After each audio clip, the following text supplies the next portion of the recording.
ట్రాన్స్కోలో repeat దందా అని జ్యోతి ఒక కథనాన్ని ప్రొజెక్ట్ చేసింది. ట్రాన్స్కోలో అత్యవసర ప్రత్యేక పరిస్థితుల్లో మాత్రమే టెండర్లు పిలవకుండా రిపీట్ ఆర్డర్లు ఇవ్వాలి. అవసరమైన సామాగ్రి కొనుగోలుకు సరఫరా కాంట్రాక్ట్లు ఇవ్వచ్చు.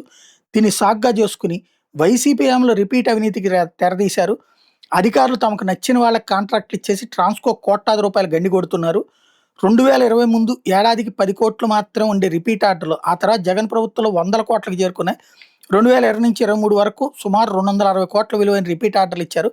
ఆ తర్వాత కూటమి హయాంలో కూడా రిపీట్ అవినీతి కొనసాగుతూనే ఉంది. 24 నుంచి 25 వరకు సుమారు 280 కోట్లు రిపీట్ ఆర్డర్లు ఇచ్చారు. వెరసి వైసీపీ హయాంలో ప్రస్తుత కూటమి ప్రభుత్వంలో 5 ఏళ్లలో మొత్తం 540 కోట్ల రిపీట్ ఆర్డర్లు కట్టబెట్టారు. కేవలం దోపిడీ కోసమే ట్రాన్స్కో అధికారులు రిపీట్ ఆర్డర్లను ఆశ్రయిస్తున్నారని ఆరోపణలు వినవస్తున్నాయి. 5 ఏళ్లలో 540 కోట్ల రిపీట్ ఆర్డర్లు అస్మదీయులకు కాంట్రాక్టులకు అప్పగించారు. 33 kV ఫీడర్ C&R ప్యానెల్ ధరలో 1.93 లక్షల తేడా ఉంది. రిపీట్ ఆర్డర్ ధర 8.47 లక్షలు, టెండర్ ధర 6.54 లక్షలే. 33 kV కెపాసిటర్ బ్యాంక్ C&R ప్యానెల్లో కూడా 2.64 లక్షల తేడా ఉంది. రిపీట్ ఆర్డర్ ధర 9.01 లక్షలు, టెండర్ ధర 6.37 లక్షలే. వీటిలోనే 1.5 దోపిడీ. ఇలాంటి రిపీట్ ఆర్డర్లు ఎన్నో అన్నటువంటిది. ఇక్కడ వైసీపీ హయాం అన్నారు, మరి ఇప్పుడు టీడీపీ హయాం అనాలి కదా. కూటమి ఎందుకు అవుతుంది? ఇందులో జనసేన చెప్తే వింటారా లేకపోతే ఇంకోటి వింటారా?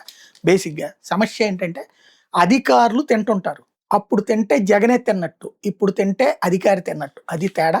జ్యోతి రాసే వార్త విషయం వార్త నిజం.